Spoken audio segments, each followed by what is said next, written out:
Okay. Good evening, everyone. I'd like to call to order the Finance Commission meeting of Thursday, May 2nd, 2024. We're meeting here in Town Hall. First order of business is approval of the minutes from April 8th. Is there a motion to approve? So moved. Thank you, Alan, and seconded by Eric. Any further discussion? Seeing none, I'll put it to a vote. All in favor? Aye. Aye. Unanimous. Thank you. Oh, I did want to mention that Anne Haley is excused this evening. The next item of business is to discuss and vote on community preservation articles. Kristen and Joe, would you guys like to come to the table and join us?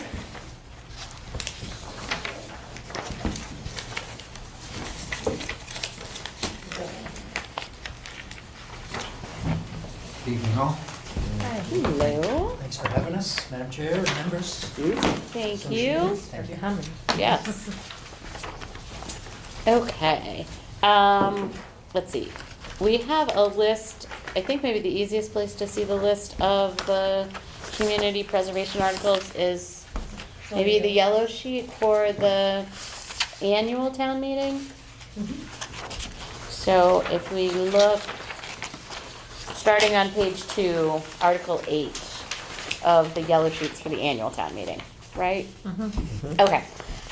So I think maybe it makes most sense to ask Kristen and Joe to kind of run through all of them up to the, I guess up to the community housing one, or the, let's just, and then we could kind of take a group vote on all of those, but then I think once we get to the bigger line item, we may want to have a little bit more of a discussion about that.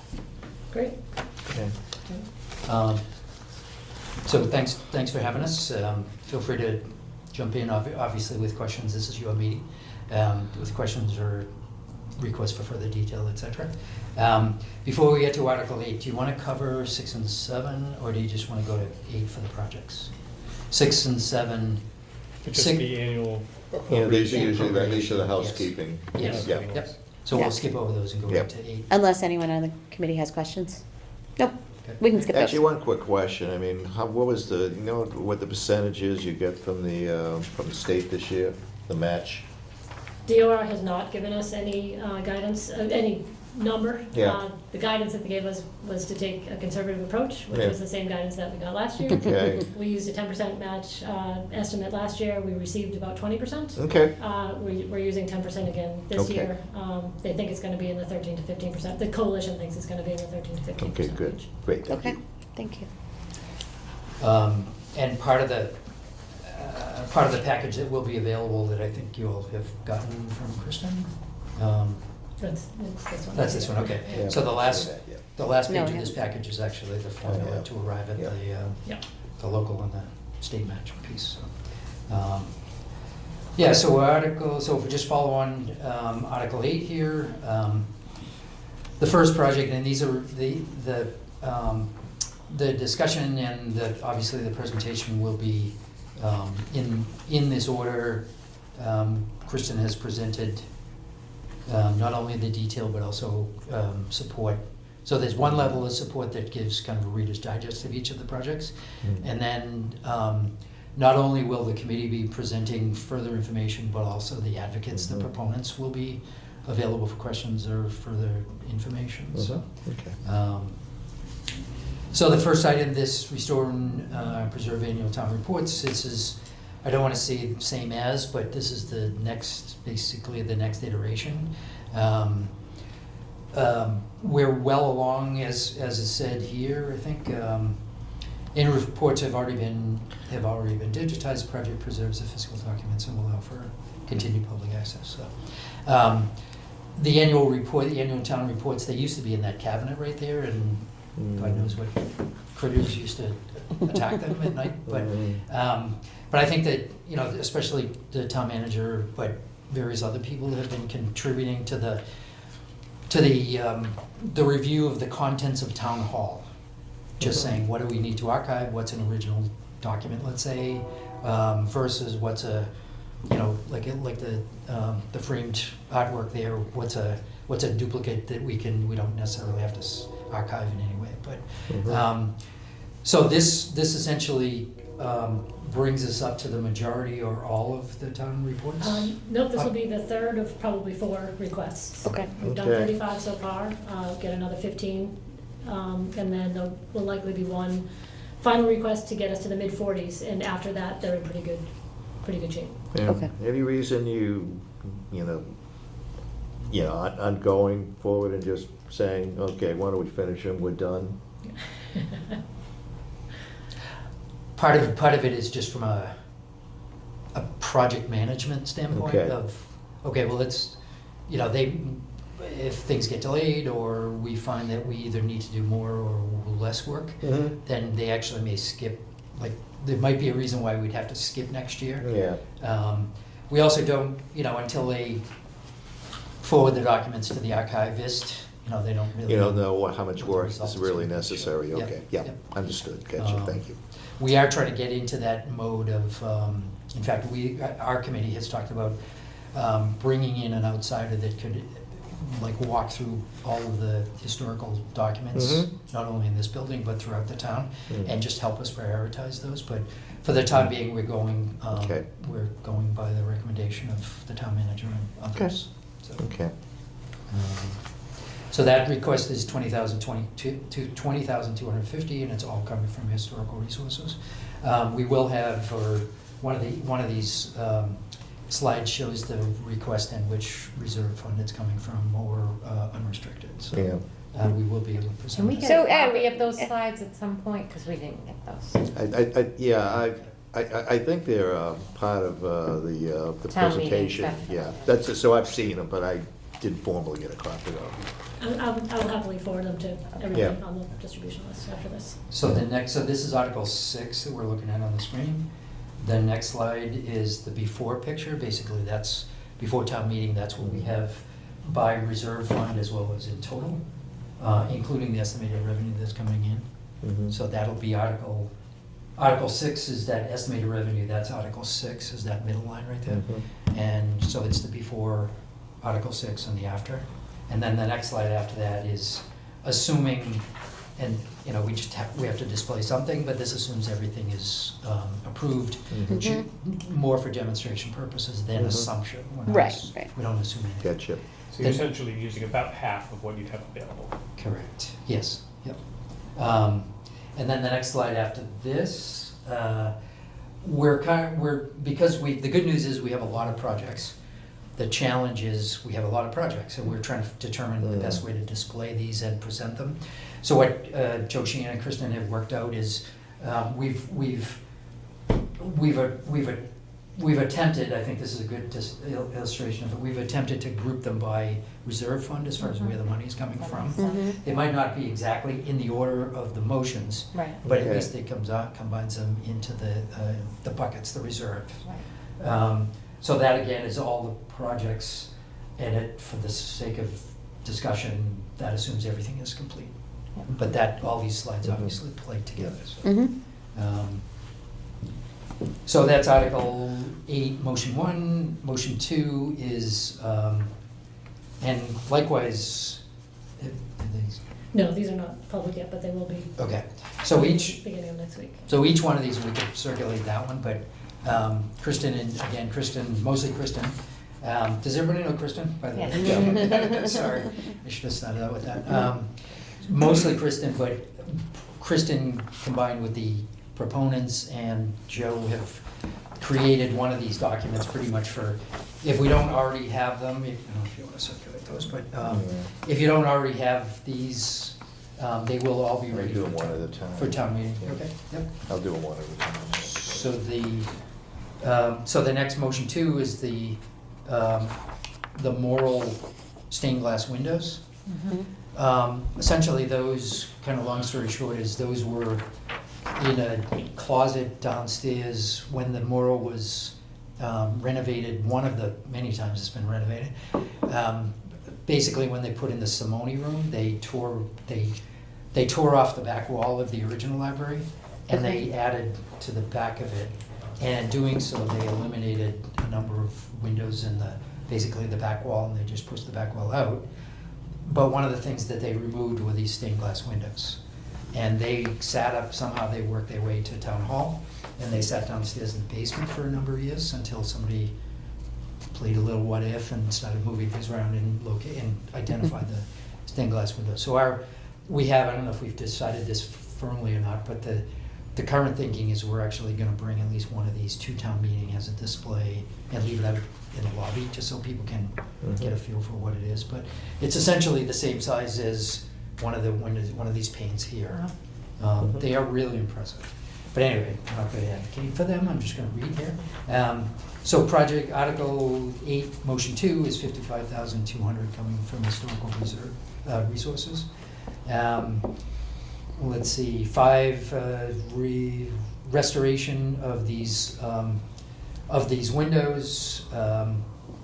Windows were part of, as I just said, the original facade, were removed 1965. They were only recently discovered, etc. So Clayton Cheever, director of the library, is more than excited to get them back into the library for the first time, post-restoration. And at least for the time being, he hasn't quite figured out where they will be on display, but they will be on display. So, Okay. so that's motion 2. Motion 3, restore Memorial Hall benches. So anybody that's been in Town Hall knows the real comfort of these benches, and every time anybody moves or shifts or whatever, there's a loud squeak that goes across the room. But similarly, last year, one of last year's projects was to renovate the head table with the chairs on the dais, and those came out really, really impressive. But the benches are. The understanding is that the benches are circa the same time as the original head table and accompanying chairs. So there's 75. That's wrong, there's 38 actually. But anyway, so all of the benches that are currently there, they're all usable as is, but they're not in great shape. But so that town manager came forward with this as another recommendation. The benches are nearly, as it says here, nearly 100 years old. Let's see, the project from a year ago was completed a year ago. So that's motion 3, $75,000. It'll probably take the bulk of the year to get all of those tables rehabbed and back to us. My understanding, we did ask the question, my understanding is that once a certain amount of them have been completed and returned to us, then they'll be put immediately put back into service. So we're not looking at the big dance hall with no benches. So the Memorial Hall will be unavailable for some period of time initially, but then slowly brought back online, so. Okay. 3, motion 4, rehabilitate the Washington fire bells.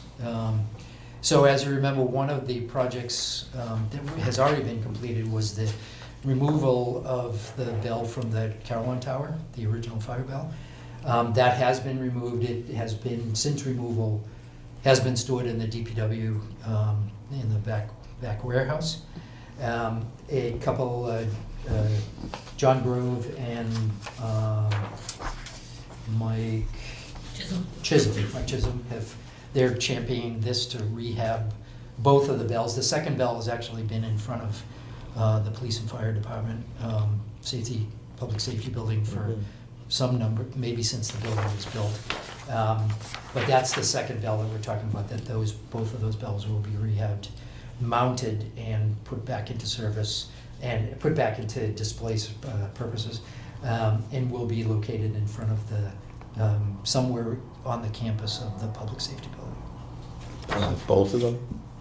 No, the one that's currently there will go back in front of the police station, and the other one is actually gonna go kind of behind, across from St. Catherine's on Yeah. Washington Street, Okay. which is where the original fire station Okay. Where the was John, in, yeah. yep, where the John McDonough bench is already. Okay. So that's motion 4, $60,000 coming from Historical Resources Fund. Motion 5 is the day house fireplace. This is on the second floor. And the Historical Society came to us with this project. This year, for the first time, we've had non-town proponents come forward with projects. It's great news. Yeah. But this is the first time we've had quote-unquote outsiders, with due respect, come forward with a project. So they have, since it's the first time we've had this interaction with outside entities, there's been a little bit of a learning curve, and we'll talk about that in a second. But we've had good, positive discussions about access to the building, and just to make sure that even though the town is investing in material and or furniture and or infrastructure, let's say, in a private facility, there is already, but there will continue to be public access to that. So frankly, they were excited about having more public access to the day house. Okay. They've had a couple of tours already. They had an open house in April that was open to the public, but they've also, as part of this presentation at town meeting, I think they're gonna reiterate that public access and tours of the facility, just so people can get a feel for where this is. This is my own opinion, but I think this is the first of maybe several Historical Society projects that they're gonna come forward with. In the big scheme of things, I'll say only 25,000, but it's 25,925. But we don't know. We did agree. Both the society and the committee has agreed to get back together again in the fall and do a little forecasting of what could conceivably come next. So The Okay. amount on this sheet and the amount on the L sheets is different. This says 29,250 and the L sheet says 25,925. And that says 25,925 up Yeah, there. it's 25. yeah, that's the same. Okay, so just this Yeah. one needs to be fixed. Thank you. Okay. Yeah, it wasn't clear reading that. You're gonna be obtaining the tiles. Does the cost also include the installation of the tiles? Yes. It's Okay. it's everything. It's Okay. purchase. And these will be coming from the Netherlands. Mhm. So there'll be a time lag, and Yep. they didn't. I don't know if we know what the time frame is between purchase and delivery of the tiles, but that's the longest lead time I know. Okay. So. Is this the cost of the full project that we're looking? Yes, Okay. yes, yeah. Okay. This is actually not, it's gonna be more expensive than That's what I this. was curious. Sorry that they're asking us for it, but Yeah. yeah. So they're helping. Right. They are. Yes. They're So taking they're- money out of the so- reserves. so- Mhm. Okay, so this is offsetting the full cost. It's a match, Yeah, basically. Yes, Yeah. yep. Okay. Okay. And going forward, they did, we reinforced the fact that it is a partnership and it is a match, and they can't, I'm saying it this way, but with due respect, they know that they're not gonna just consider us their Funding source. bank and their funding source. So Okay. Well, they've been doing it for years. They have been doing it for years, so, yeah. Yeah. Yep. I wouldn't think they would. Yeah. Yes. All right, I think maybe that's a good place to stop for now, right? Are there questions from the committee? I have one question, just, I guess overall, and this could probably go to others. The costs that we're looking here, are there built-in contingencies? Yes. Okay. It was just, We, is there speak to all a our certain amount, applicants. or you just look at each? We project recommend and- that folks put in about a 10% Okay. Contingency, some go higher, just Okay. given Mhm. their experience with. Yeah, Yeah. it also depends where you are and, in the process also, whether you want to hike and, the less likely it is that you know what the final cost is, the higher contingency you're usually going to have. Exactly. Yeah. Thank you. And it depends on degree of difficulty, and Yeah. If it's all labor, not to minimize the labor piece of it, then they look at it one way, but if it's Mhm. outside materials or outside services, then it's a little more Okay. challenging. But, did you, just generally, we've talked about a grant agreement with both of these housing projects, so that's, I don't know. Let's table that for a second. Okay. Let's Get have, through these, let's yeah. get through Okay, these and alright. take a vote on this, and then we can move on to Oh, that. okay, I didn't know if you were done. Yeah. Okay. So, is there anyone who'd like to make a motion for a recommendation on these projects the historical projects that we've discussed? So there's 1, 2, 3, 4, 5 of them. I'll motion to approve the first 5 motions on Article 8. All right, is there a second? Thank you, Eric. Any further discussion? All right, seeing none, we'll put it to a vote. All in favor? Aye. Aye, unanimous. Okay. Now let's talk community stuff.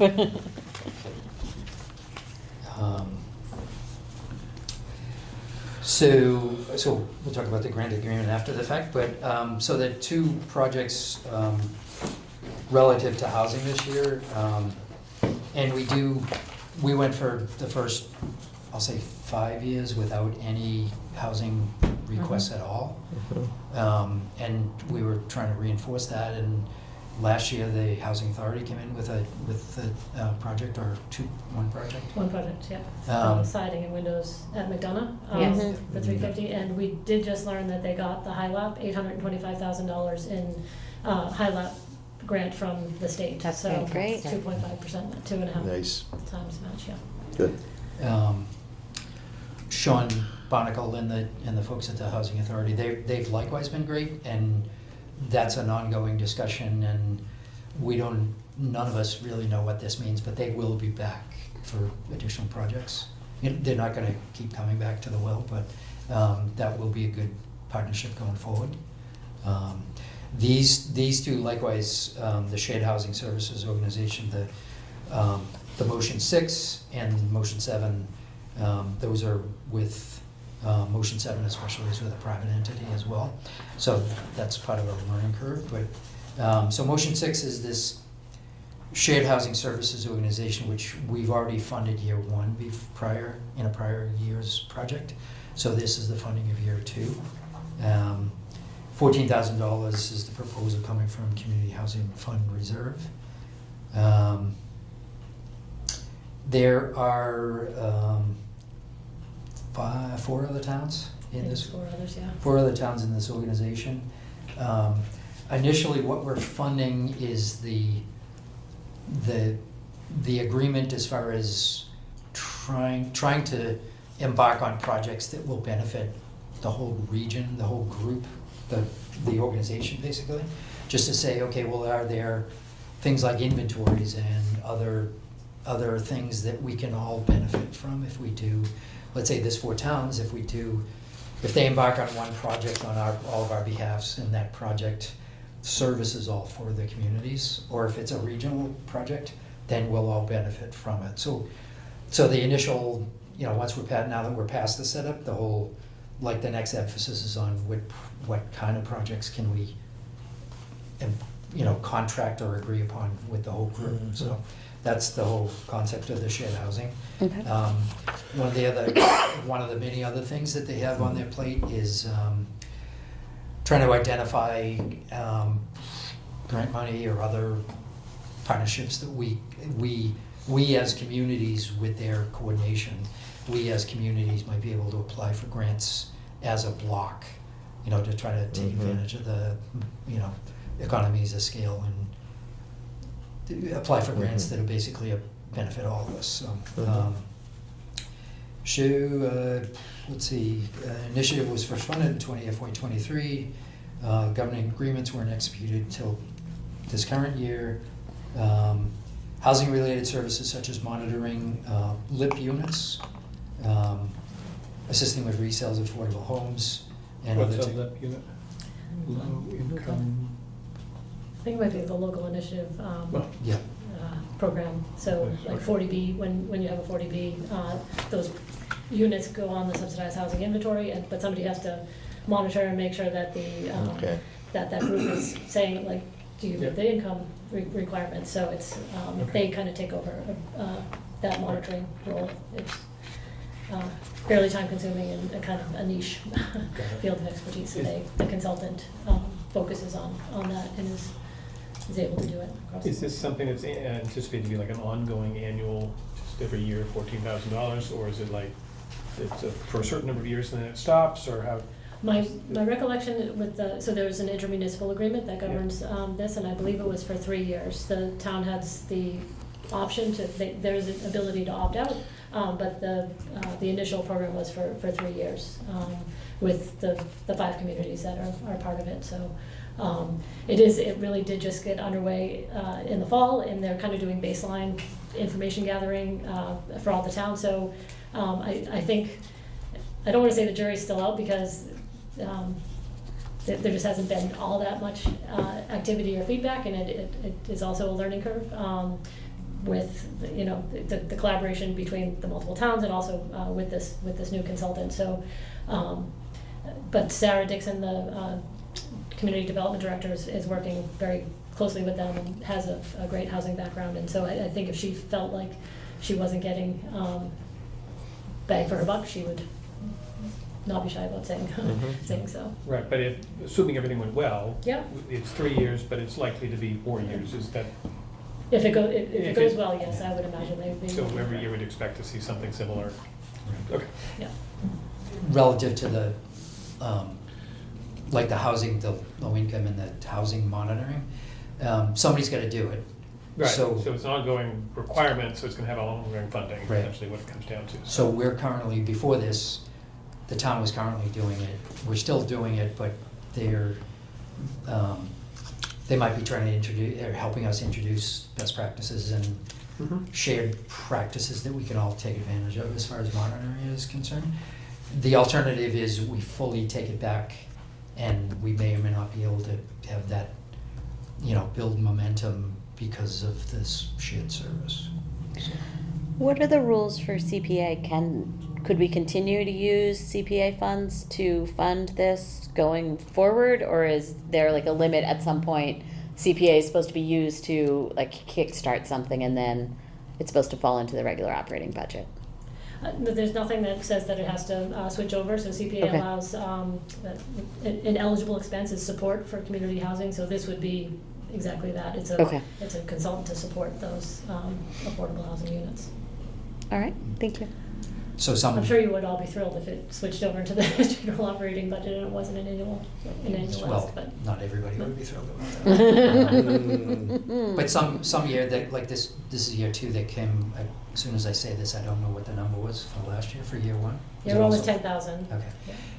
So that's just an indication that every year Continues, they may come back every year, but the number may not be the same every year, depending on, like, let's say after year 5, if it continues, we may be more aggressive in, like, what kind of projects we want to undertake. And Mhm. if so, then we might have to spend more money. Or, it's gonna ebb and flow depending on workload and Okay. progress, et cetera. Mhm. Every time they come up with a new law, it's more legalese involved. So that's motion number 6.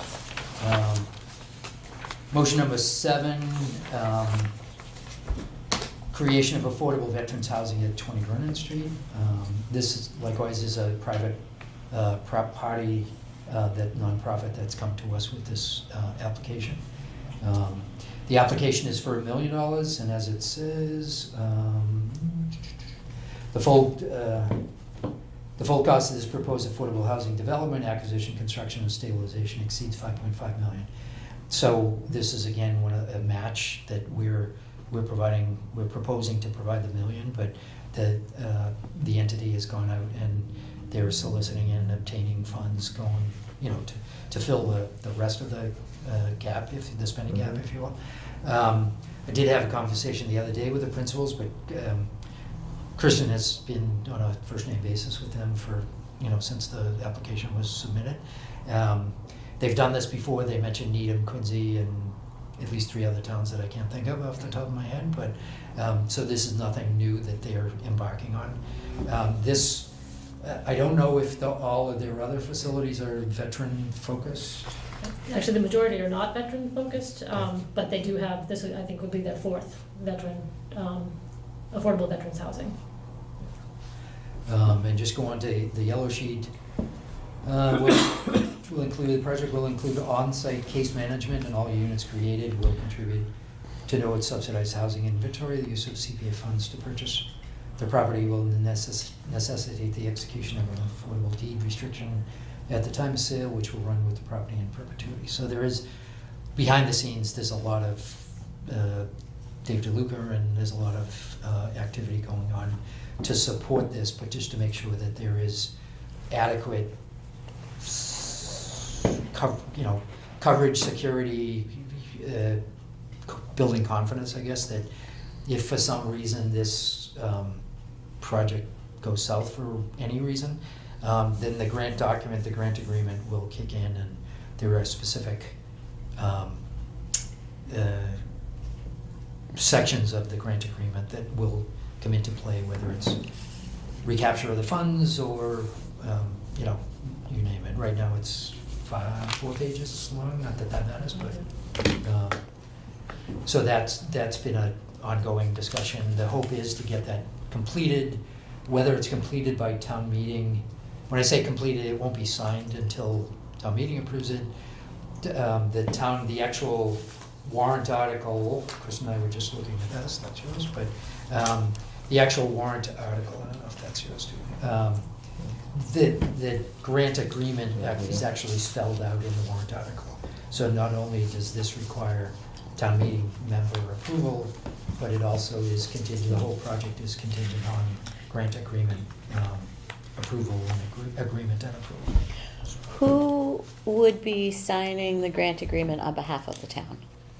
As contemplated in the most recent discussion with Dave DeLuca, it would be the chair of the CPC, the town manager, and the authorized party from Caritas. And then we have done one other grant agreement with the Housing Authority, as they are technically a separate organization, and Yes. the finance director had signed off on that as well, along with town council as to form.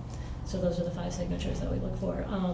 On this particular one, because it is requires an affordability restriction, the development of that has to be something that's acceptable to, it used to be DHCD, and now it's Executive Office of EO, Housing and Livable Communities. So they would have to draft an agreement that was acceptable to that agency. That's a state agency that accepts the restrictions, much like DCS accepts conservation restrictions, DHCD accepts the affordable restrictions, so it would have to be drafted to their standards.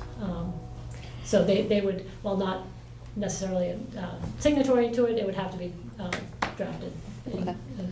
So then would the CPC be taking on the responsibility of ensuring that the agreement was followed?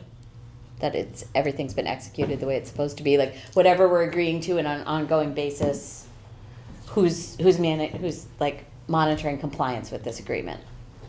So the major piece of the agreement is that they have to file the affordability restriction at the time of purchase and sale. So before any monies are handed over to them, at that time or prior to it, they have to have that deed restriction done.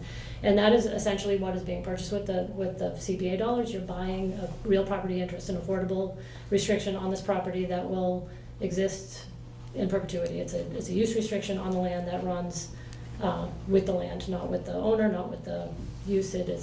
That's what it will be for whatever perpetuity means. That is qualified to some extent. So that one big piece is handled right at the time of handing any money over. That the deed is recorded with that restriction on it. So that doesn't really require any monitoring because it is there. Okay.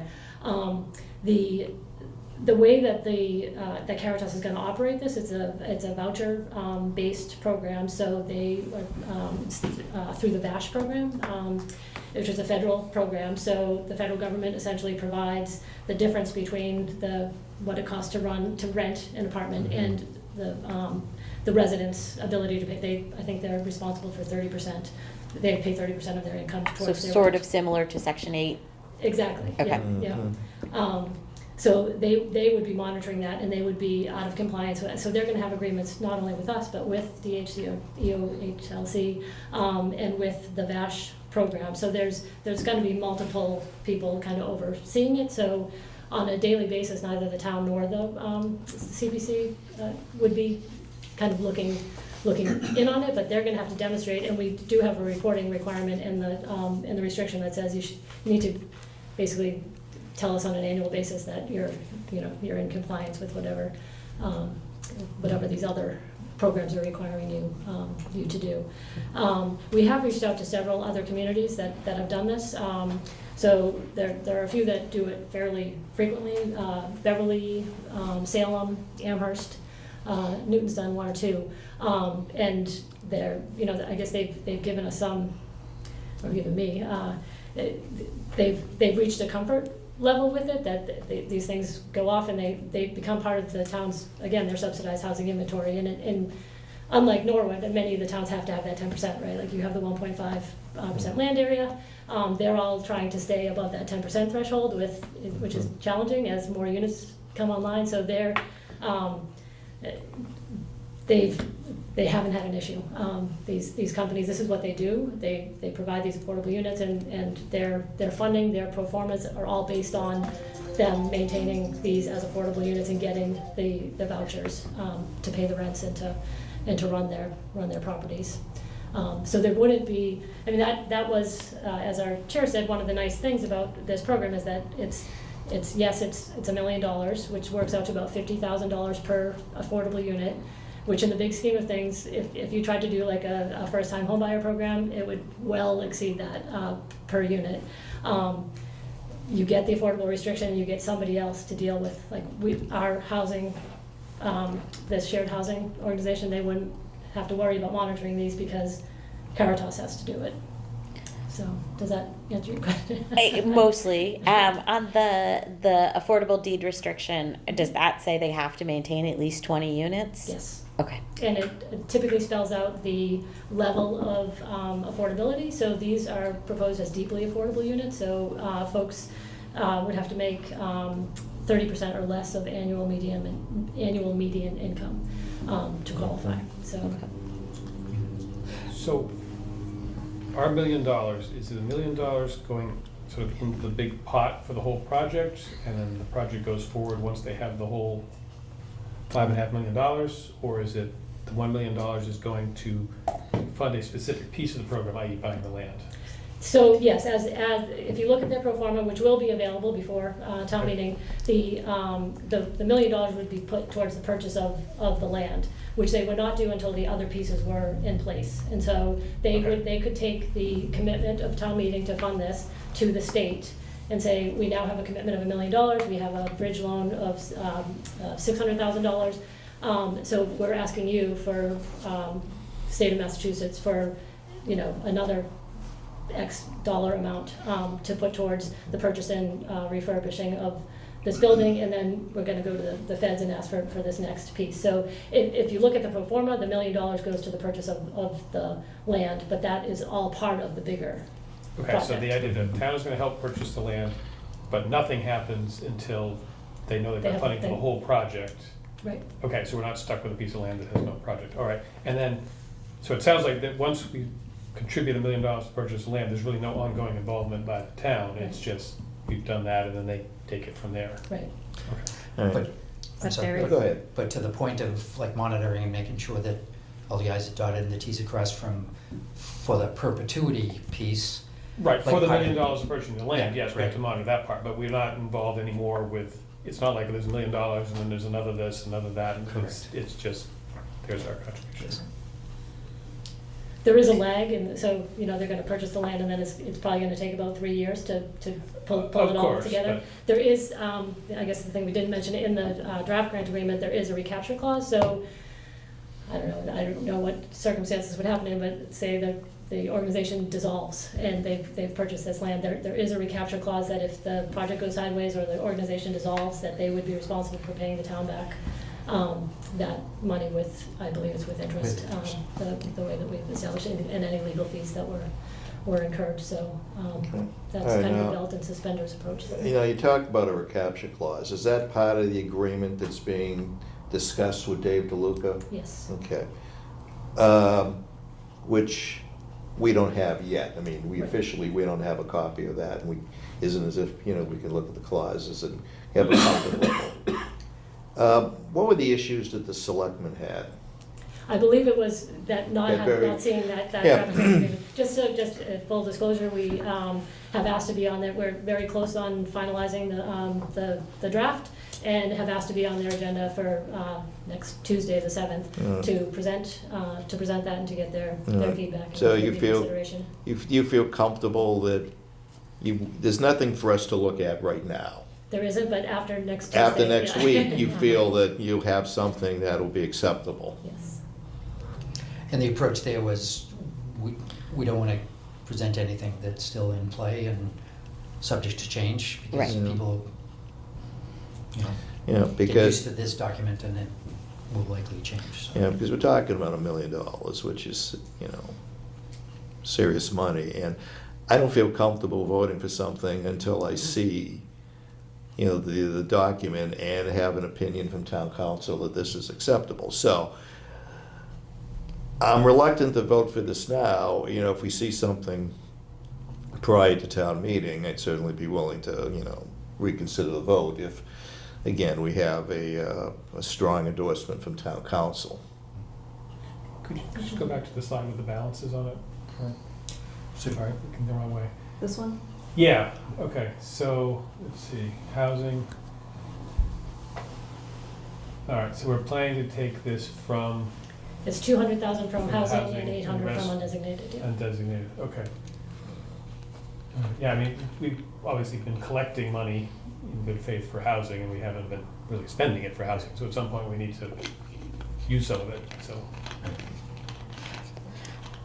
Who owns 20 Verdon Street right now?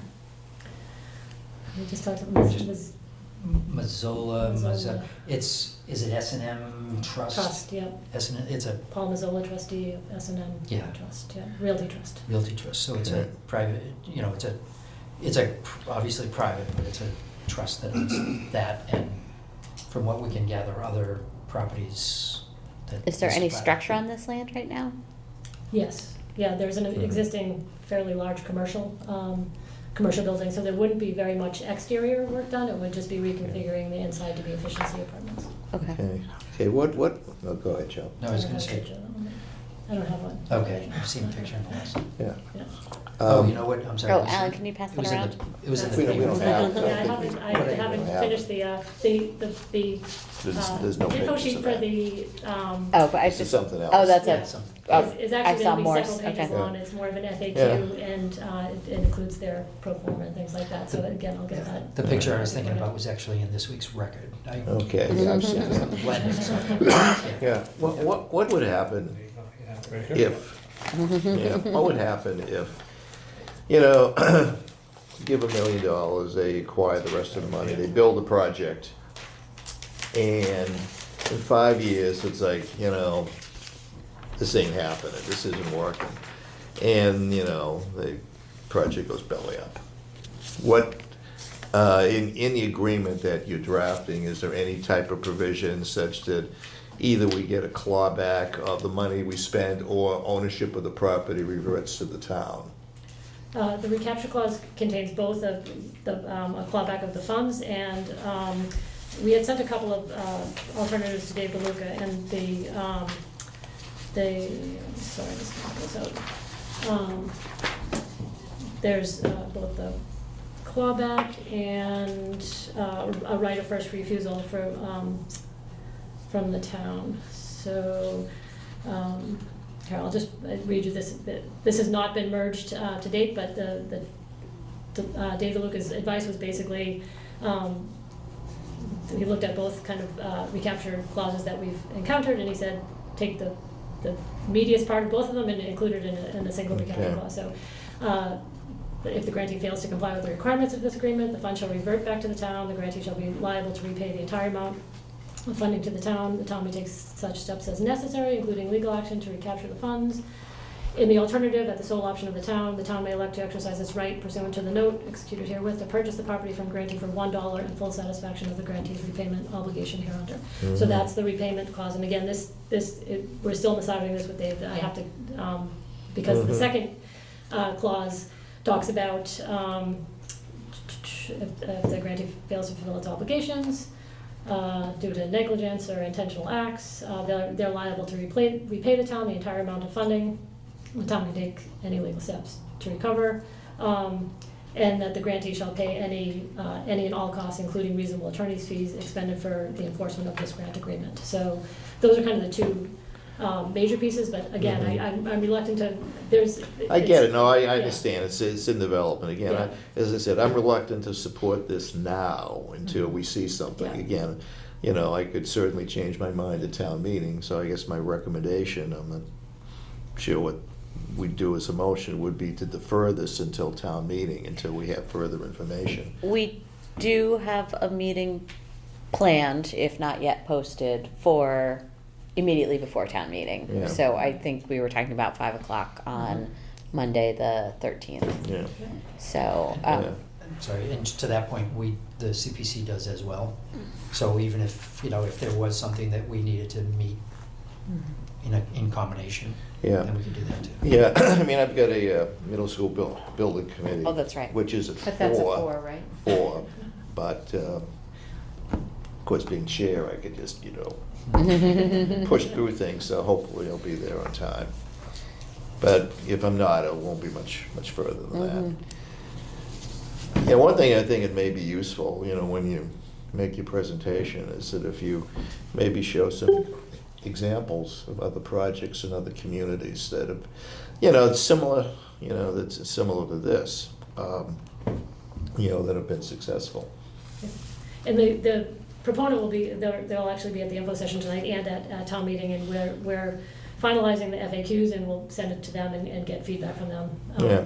as well, and I will ask them for some Yeah. visuals of. You may want to list, certain projects, and then maybe give a little bit of detail on a couple of the projects, just Sure. to show people that, these things actually get done. Yeah, great. Well, and I also think that one other thing I was looking for, because I went online just to their website, is it'd be nice to see some financials. I can see their profit and loss, but I can't see their balance sheet. I think I'd much rather see their balance sheet. Okay. Quite honestly, as a nonprofit, I think that's important for us to see Yeah. what kind of assets they have. You And were then- able to see their 990s online? I didn't go Okay. I didn't go to the 990s, but I think that not everyone's gonna know to go to the Secretary of Yeah. State's. I didn't do that yet. so Okay, that's but on no, me, I can ask them, I can certainly I ask them think for the that might balance be sheet, yeah. something that Great, I think that would be to give us confidence in, that They're- that they're funded to do this. I assume based that they've done it in other towns they are, but I'm not going to assume that when we're, Yep. voting on Absolutely. $1 million. they have been around since the 1970s. Okay, I They're thought I around read for- 1985, okay. but- And to that point, this is not in the agreement, the agreement is like project specific, but Mhm. we could certainly either request or actually put in the document the submittal of annual financial statements or some. Well, they're available publicly for the most part, so Yeah, I but- just think Yeah. it's, We'd rather have them present it to us as opposed to us going Mhm. fishing for Yeah. it. Yeah. Okay. and then I do think the one other thing that we as FinCom is that we have to be cognizant of this will likely have an impact to the operating budget going Yeah. forward as Yeah. well. Because if there's 20 units, that's 20 veterans where I think not all, I think this is a great idea, I'm not saying that, but I think we have to be cognizant of the possible impact of future budgets given our Yep. Our responsibility to Right, veterans right. who would So- be moving into Right. town. Correct. Yes. Yep. So, because there's, a portion of it is, from what I understand from some of the questions we've asked, is reimbursed through the state at a rate of Mm. 75%, but then there's 25% Right. that we as a town will be responsible for, so it just will Correct, be yes. likely in addition to what we. We already do, yeah. Yeah. And I think Teddy was going to be prepared to answer those, just kind of a scenario of Right. what that might look like based Mhm. on the income. But I just think it's an important thing Oh, to put absolutely. forward, Yeah, you know, yeah. you don't want to have anybody come back and say. Yeah. Along those lines, we've asked for, but we haven't seen the real estate value of the property today. So that would come off the rolls as far as a taxable property, because will be owned by. I think it was around $20,000 in the tax base, if I Yeah, remember I thought it was correctly. between So, 20. but that goes back, it Just just gets gets redistributed, so it's Yeah, not it's going. gonna be minimal. Yep. Mhm. Yeah, it's not a revenue issue, it's a, Because I did see that information when we asked some questions. It yields approximately 19,500 in tax revenue. It's valued at 840. That's what I was told. So, Okay. And as you can, sorry, No, I'm okay. as you can see, the bottom couple of sentences on the yellow sheets it just outlines that exactly, that the vote was 2-3 opposed at the Board of Selectmen's table, but they did commit to circling back prior to town meeting. And there's no question, like, everybody has a piece of this, and, assuming it's a big assumption, but just for just to talk about it, if this were to be approved by town meeting, there's a lot of other steps that need to happen, and just the fact that Tony's signature is on it, representing the town. I mean, there's a lot of players here, and there's a lot of people that want to make sure that it proceeds in a positive way, and it succeeds, but obviously, everybody has a stake in it, so nobody's gonna go out on a limb without all those boxes being checked. Yeah, because, what I'm concerned about, not that this is anything like that, is we wind up with a hospital-like situation. Something's, built and stopped, and we're left holding the bag, Yeah, I mentioned that today, so. So, so do we need to make a motion to wait to vote until? But before we do that, should we make a motion to approve the $14,000 motion? Sure. Sure. Would you like to make it that I will make motion? that motion. All right. Second it. All right.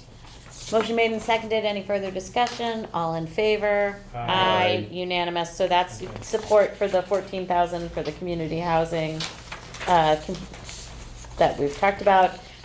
Then on this, I don't know that we have to do a formal motion. We could, if we want, do a motion to table it until our May 13th A meeting. motion to table or to postpone the vote on the creation of affordable veterans housing at 20 Vernon Street until our May 13th meeting. second. All right, we'll let Alan second that one. All right, Yeah. all in favor? Aye. Unanimous. Okay. Sure. Shall we move on to? Probably before Tuesday, I'll get you the draft that we're sending to the. That would be And great. also, if town council has a written opinion, Yep. we'd certainly like to see that. As much information as we can have. Yeah. Yes. And we will certainly get an update on what the Board of Selectmen chooses to do on Tuesday. Okay. Okay. Open space and recreation. Yep, so that was, Veterans Housing 20 Vernon is motion 7. Motion 8 is, we get into open space and recreation, so motion 8 is transfer funds to the Conservation Land Fund. So there's not a lot of people that know that this exists, but there's something in the neighborhood of 130 to 140,000 in this fund. It's been around for a long time. It was kind of stuck on pause for a number of years because there was nothing there was no additional funding going into We this. used to add, I'm sorry, we used to add at town meeting. too, Yes. Correct? Yep. Okay. So we did last year. I've got the. I wanted to say like 10,000, but I could be. Yep, so last year, so this is the budget book that Yep. gives 5 years. Conservation land acquisition, it's capital expense, but falls within community development. So in 2021, FY '21, there was $10,000 built into the budget that was approved to additionally fund it. There was nothing in '22, nothing in '23, and '24 this past year, now ending, there was $10,000. The proposal is not to fund anything for '25. So just. In the budget. Through the yeah. general budget. fund. In the budget, So Yeah. this yeah. is what, Yep. So replace it. Okay. So that in the presentation, the mini, we used to call in Dedham the mini town meeting, but what's going on tonight, for instance. So part of that presentation indicated that it was taken out of the budget because the money is being proposed to come from CPA instead. So it's not additive. But anyway, so taking a step back, so the request was, this is year 2 of this funding from the CPA funds. Recommends the transfer of funds to the Conservation Land Fund, controlled by the Norwood Conservation Commission, for the future purchase of real property interest and associated activities that comply with both the CPA Master General Law 44B and the Conservation Commission Act General Law Chapter 40, Section 8. Chapter. So this is Okay. expected to be just an ongoing annual thing, or is it a certain number of years to build? Are we targeting a certain dollar amount in the fund, or? It depends. Is that for a good answer? Nothing, so up until this point, it's not a good answer, no. Nothing, up until this point, nothing has been spent out of this account, which is why it's been accumulating. If you think of let's call it 140, Purchase. if you call it 140,000, that could buy you maybe a cup of coffee and not much more. Yeah. So that, Like appraisals and things like that, yeah. even just now appraised, so part of this fund, the good news, I guess, about this fund is that a lot of the same things that could be done using CPA money can be done out of this fund as well. But because it's been approved by a town meeting and the funds actually go into this fund, Yeah. this conservation fund, we don't have to wait till the next town meeting to, generate a CPA project and have town meeting vote on it. It does obviously have to comply with every built-in law, but it can be spent, it can be approved and authorized and spent under the CPA, under the Conservation Commission, as opposed to waiting for the next town meeting. So if an opportunity presented itself, you'd use this fund for like the initial work, if you need to do an appraisal, title Yes. checks, things like that, to get it ready to go to a town meeting. Right. This Right. is where that funding would be, and it allows you to, Mhm. let's just speed up the process, there's a lot. Right. Okay. So when the town bought the Bernie Cooper Park in South Norwood, the initial, we called it a special town meeting because of the urgency and the availability of the property. That was voted on by itself at a special because of the timing and the timing restriction on it. But we're kind of locked into, if it wasn't for this fund, we'd be locked into the town meeting schedule.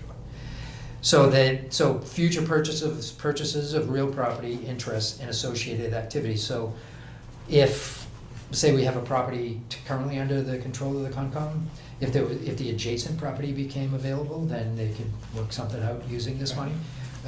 There's also a certain amount of existing property management, or, if they needed, well, one of the projects that we funded in the past was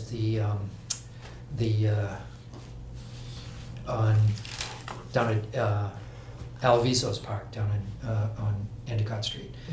We put up that gazebo that's down Yep, there. and the tables, yep. Yep, with the tables, so that, if you think of that, then the Concom using this money could do something like that on some One of the pocket parks Another- or yeah, something like yeah. that, yeah. Stearns and Elliott or someplace else.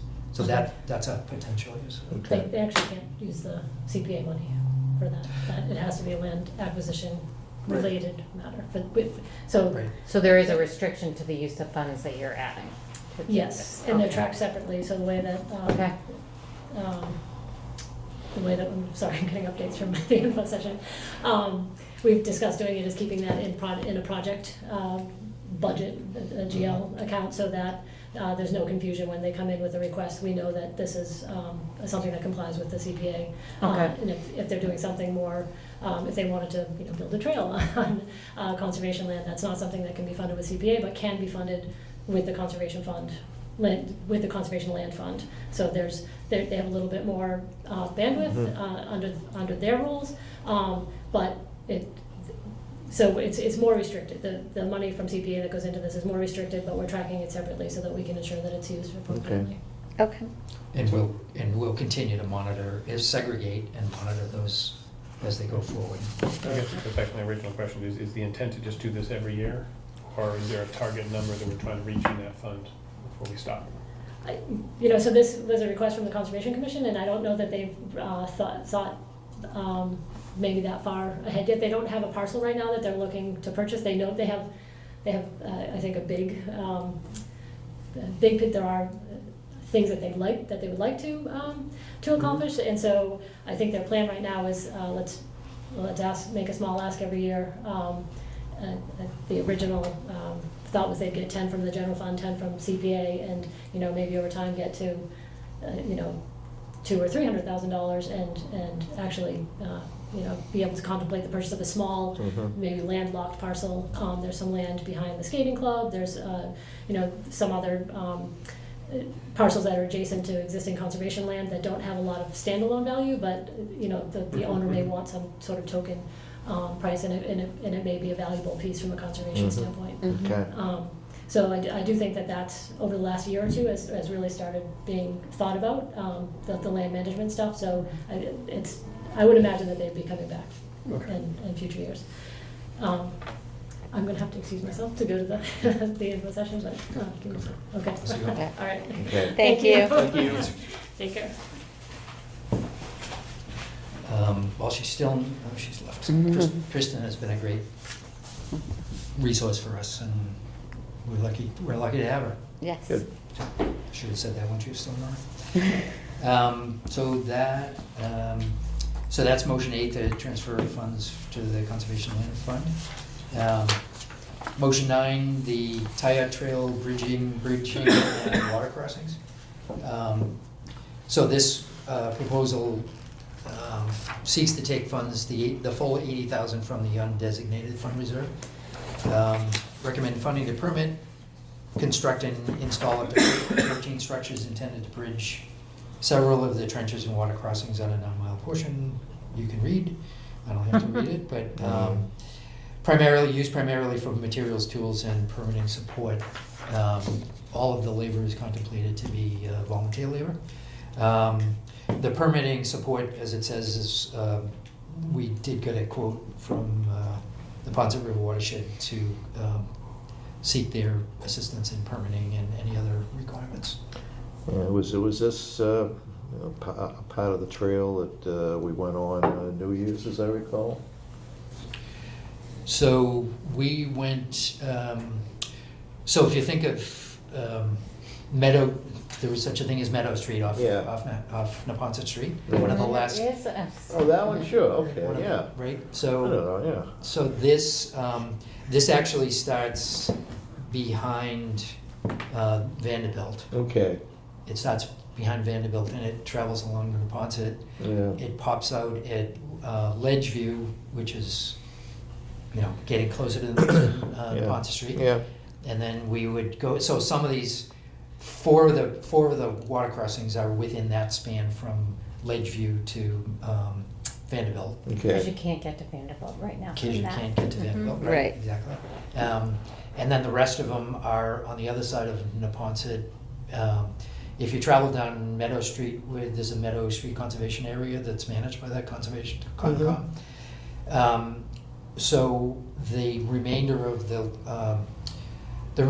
these proposed water crossings would be from Meadow Street all the way through the airport property, across Purgatory Brook to behind the skating club, Sure. and then take a left and go all the way over to the shelter on Route. Okay, That's what I was wondering, so. okay. Would people have access via the shelter, or is that only when it's open? Both. Or- Yeah, I'm just trying to think of access to these trails, We- I was just We curious. have a plan B. There's no parking at the shelter that's available. It's all fenced off. Nor is there really parking at the corner of Route 1 and University, but it seems to be more accessible and there's no fence there. So theoretically you could get into this section of the trail across from UPS, Mhm. and upon completion, you could go all the way down to Vanderbilt and keep going from there. Wow. So it's roughly a 6-mile, this whole Tayat Trail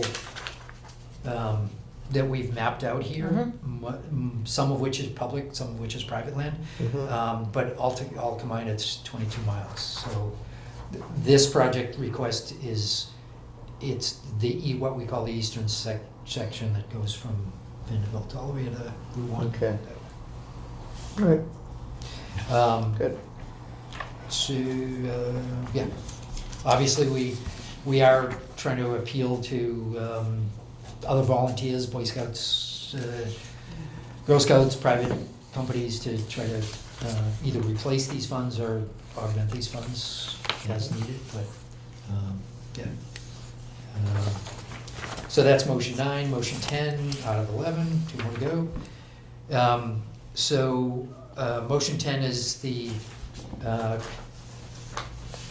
rehab, if you will, of Morse Hill Veterans Park improvements, which is at the intersection of Mile Head Street and Washington Street. 91,560 coming from the Open Space and Recreation Fund Reserve. CPC voted 9-0, nearly 1 acre parcel controlled by the Board of Selectmen, donated to town in 1928. Frankly, this gets no attention at all today. Yeah. People sometimes even stop at the stop sign, but nobody ever pays attention to it. So the thinking is to, funds will be used to add amenities, gazebo, pathways, benches, pollinator garden, to really focus on the veterans aspect and the Veterans Memorial. Yeah, okay. So that's motion number 10. Motion number 11 is Norwood Memorial Airport Playground, so 213,000, 630,000 coming jointly from 150,000 for the open space and the remaining 63,630 coming from undesignated. Recommended, this is proposed by the Recreation Department to construct a playground at the airport. And if you, people that are familiar with the airport, this would be like directly, there's an American flag and benches, it's in an elevated area just off the parking lot. Okay, So sure. it's segregated from the parking area, it's before the fence, if you will, and but a lot of it's amazing how many people go over there just to watch the incoming and outbound, and, it's Yeah. better than cable. Yeah. You don't need, you need FAA approval for this? We don't need FAA because it's not on airport operations area. It's outside the fence, is another way to put this, but, Okay. but we obviously, Yeah. the airport commission weighed in on Right in it. the middle of the runway. And they may or may not have actually approved the project, but they certainly were in favor, they voted unanimously. Yeah, but as I know, that, with different reasons, that, certain projects, of a certain height in the vicinity of the airport, need to get FAA approval. I mean, we certainly have a height issue here, but I don't know what the rules are, given the proximity to the airport. Right.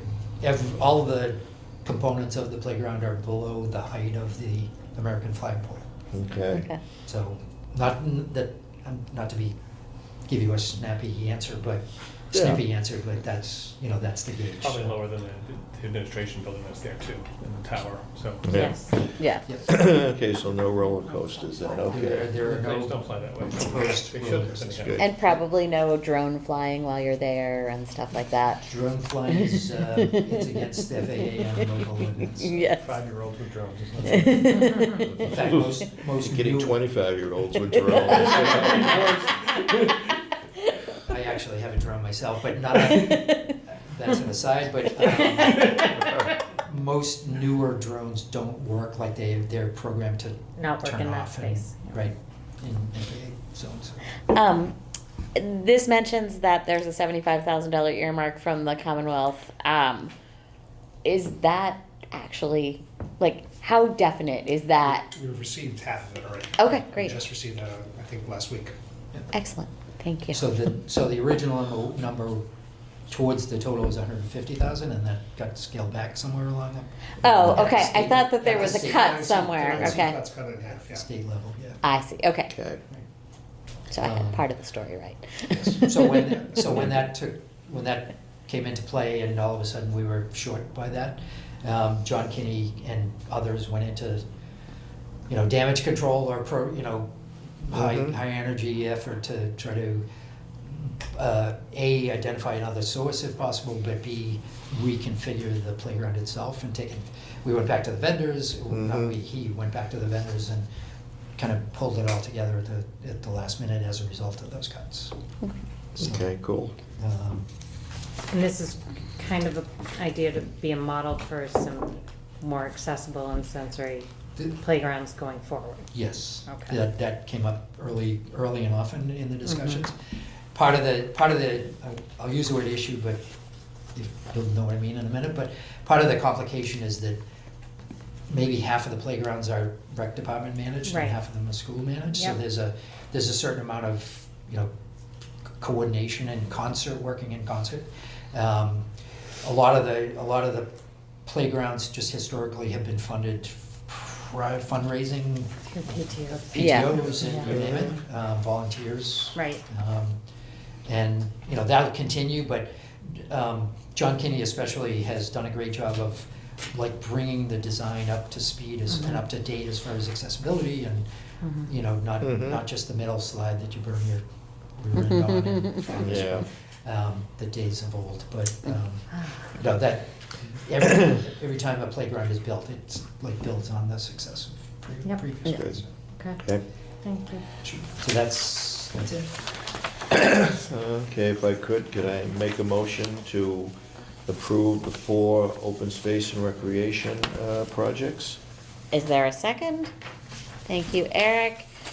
Jeff, I realized I forgot to ask you on our last ones, or do you have any recommendations for any of this motion at all? No. Okay, all right, great.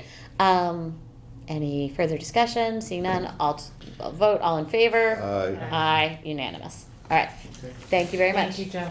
Just one other thing, Jeff, you mentioned the word Jeff, but Jeff has been great. We met early on. Kristen continues to sing your praises as far as Kristen and Meg had a good working relationship, and the folks in the office. Yeah, the office is a great relationship. Amazing, so Good. we do appreciate that. So, and if there's anything that comes up between now and town meeting, we're all ears, and we do have that, similar to you, we do have that plan, so. Okay, Cool. we'll let you know the details of our time and place once we nail that down. There will be one of these pages for each one of the projects. We're scrambling to get the rest of them Okay. done, but those will all be in place. Okay, Good. and if you guys can get us that presentation, that would be Yeah, helpful. particularly for the, the trails, a map would be nice also. Yep. If you could. Yes, It'll be there. Great. Thank Great. you. Thank you all. Thank you. Appreciate it. Have a great night. thank you, Joe. Okay. Next item on our agenda is to vote on the special town meeting articles. So I don't know if we want to go through the other yellow sheet on that. And then in addition to that, Jeff has prepared a draft of the pink sheet, which is currently white. Don't know where the pink paper is. Jeff's gonna find it now. We'll Eric, have to did you do get a something copy of about that? that. Okay, I all did, right. I just did. Yes, retrieve it here. Okay. All right. Jeff, do you maybe want to take us through these? Sure. So the first one is the internal transfers. We only have the police department on there. So that is the police department is using some of their excess paid holidays line for various items as listed. I think I can't say, I don't want to say the old chief, but the former chief and the new chief were both in front of the select board and presented their thoughts and what they want to do with this. I believe there's a virtual reality training model and a bunch of other things that they're looking to do, more capital type items that I believe they were on the capital list. Yeah, I think some of the tasers, as I recall, Yeah, also. exactly. Yeah. Kind of expedite the purchasing of those with some of the extra funds. Yeah. So how much was the holiday fund to begin with? 300? 300 something thousand, yeah. Yeah. And we have $250,000 available? Yeah, so I guess the option is to take it as paid time off or paid holiday. So as I had discussions in the past, because it's a collective bargain item, the best practice is to always fund that fully in your budget.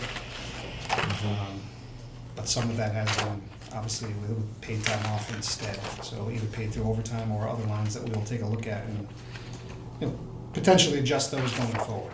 Mhm. Because I think, and I raised this concern to you, Jeff, I think we're budgeting over $400,000 for this line item next year. And if you look at it historically, it hasn't exceeded a Correct. 100,000. And Yeah. But again, and I know it's- municipal, but I just think we really should look at that, because I guess my concern is also moving forward is some of these are capital items, but some of these were within the operating expense. And I do remember when we were looking at fiscal year 25, I asked some questions about, uniforms and things like that, because those were part of the 10% cut, just blanket that they did. And we have quite a few new police officers coming online. So to me, it's good that they can solve it, but those are, it's not clear to tell me. I mean, it is now because we're in the special, but the original budget doesn't seem to be sufficient. I think we should be, like the operating piece of it, I think we should be cognizant of that and not just hope that the holiday pay doesn't get used. That's not responsible budgeting either. I guess, does that make sense? Yeah, I mean, whether there's a way of combining a few of the line items, whether it's, the holiday pay and overtime or whatever. I don't know whether you can even do it into one line item, which should cover, the total. Either way, yeah. Yeah. Right. So you I don't have, understand why too there's- much extra in one area which isn't used. But I mean, I get it, we've got to, we have collective bargaining responsibilities, that we have to meet. If you're saying consolidate some of these line items in the next budget, I'm all for that. But Okay. again, I think this was built up over years, so Yeah. I don't want to speak to that, obviously. We'll have to take we'll take a look For at next it. year, we can take a look at Yep. some of these lines in the budget. Yeah, I think that I didn't bring last year's budget book, so I can't see what the FY23 budget was. I feel like maybe it was in the FY23 budget where there was a significant increase in holiday budget, and we were told there was a question on town meeting floor about why did this happen, and we said, well, there's Juneteenth now, and it didn't make any sense at the time because there's no way that one extra holiday was adding, like $200,000 in cost. yeah. Yeah, again, I can't speak to the history, but I would assume there was a new agreement reached at that point, so. But Yeah. Juneteenth, obviously, it's a paid holiday for all individuals. Sure, It's a- it's a no significant argument with cost to that. it, yeah. Right, but adding one holiday, I don't know how many they get now, but like what, at least 10, right? So at most, it would increase the cost by 10%, right? But we were looking at like the number had gone up by a factor of 2. Like that isn't Yeah. explained by Yeah. one Yeah. additional holiday. Yep, okay. So, do you want to keep going? Sure. Okay, so the second one is, Article 2 is the appropriation to SNARK. And again, budget constraints, as Mr. Mizuko decided through the Budget Balance Committee that this line would be taken out of the budget. Because he's explained, very few towns fund outside agencies in their general operating budget. So the decision here, the original intent of this article was to bring 5 years of funding. That went to discussion at the Board of Selectmen, and they kind of said that doesn't make sense. So the motion was, or the article was then changed to provide for 1 year.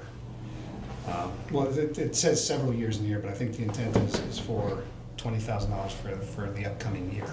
Mhm. That was probably language left over from when it was. Correct, I think Yeah. the motions, have How been much updated. was included in the FY24 budget for SNARK? Off the top of my head, I want to say 18,000, but it could be. It used to be 19 something, is that, from the old Close. days. Where, Is that in culture and, I don't even know what section it's in.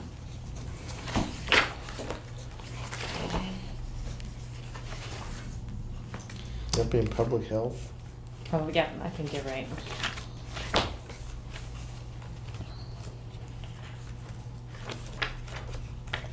So under Health and Human Services Mhm. somewhere.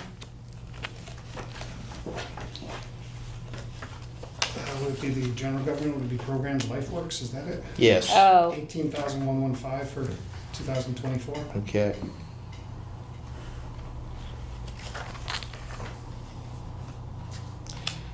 And in the health budget, they do have the St. Cat's nurse. Yeah, so that's Article 3, obviously the same thing, that was again proposed for 5 years through the conversation at the Board of Selectmen meeting, Mm, decided to bring that down to 1 additional year of funding. Okay. I think this kind of makes sense just from understanding it's not something people normally fund, we can't afford to do it anymore. But I think this allows us to sort of give them a notice, because it's Yes. time to Right. I adjust, think it gives them lead time. as well as Right. highlighting it and making it clear that this is, it's not Right. gonna happen anymore. You're being put on notice, but you give them time to adjust, and I think Yeah. that's a fair And I way. think that was the original intent of the couple of years that were, because it was talked about 3 or 5 years, what we were talking about, Yeah. to give them that notice period. Yeah. I personally think that I'm very pleased that it's been scaled back. I was really uncomfortable with the idea of promising that that would be funded for 5 years when we expect that there's many other things that may be in our operating budget that we aren't going to be able to fund for 5 years. And we're saying this isn't our priority, and yet we would be protecting that, which didn't make any sense to me. Saying you don't have money for 1 year, but we do have money for 5 years, didn't quite compute. Right, Yeah. right. Yeah, and it'll be made very clear to town meeting that this is it. Right, and I think by having a separate vote, that makes that very clear. Yeah. It makes it highlights it and says, okay. Yeah. Right. So I think, I do think it's appropriate to give some notice, right? Like, it doesn't really seem fair to, in the middle of May, say like, oh, your funding is cut off June 30th. That doesn't seem like, we'd be playing well in the sandbox with others. But I think even 3 years was way more notice than we should feel obligated to give. Yep. So I think, Yeah, you start binding future town meetings, which is kind of unfair. Yeah. Right. Doing multiple years. Well, and so. you're funding what was previously an operating expense Right, with free which- cash, which Mhm. is not the Right. practice that's against our financial Right. policies. But So normally the I budget, normally the budget's for 1 year. Mhm. You're not saying, okay, we're gonna take this out of the budget, and we're gonna fund it for 5 years, and the Mhm. next 4 town meetings don't get a say. Right. right. So, you know what, let's go back and can we do a vote on the internal transfer? And then I want to do a separate motion on Sure. Article 2. Is there someone who'd like to make a motion on the police transfer? So moved? Thank you, Alan. Second by Eric. All in favor? Aye. Unanimous. Okay. On this one, I would like to propose that we make a motion to approve the 20,000, but also do we have a stated intent from FinCom to say that we think that this is the last time that FinCom would be recommending contributing to this, and that we wouldn't make a contribution going forward? I would make that motion. Okay. Is there a second? All right. All in favor? Aye. Unanimous. Okay, so when we, I don't think we need to include that statement in our motion at town meeting, but I think when we speak to the motion, that will give me the opportunity to say, this was part of the intention of Yeah. To FinCom, that recommend this it with is. the understanding that, Yeah. yeah. Right, yes. Okay, thank you. Next one is the appropriation of St. Catherine's school nurse. All right, Jeff, do you have anything on this? No, same story as the previous article. Funded in the general fund, again, general funds don't tend to fund outside organizations like this, so the same thought process was made here, and the same discussion was had with the Board of Selectmen to call it back from the multiple year that was originally proposed. Yeah. I would make a similar motion to the one we just made for LifeWorks. Good. All right, we'll second again. And so that does include the, statement that this Yeah. is our plan, this would be the last year. Correct. Okay. All in favor? Aye. Aye. Unanimous. Okay.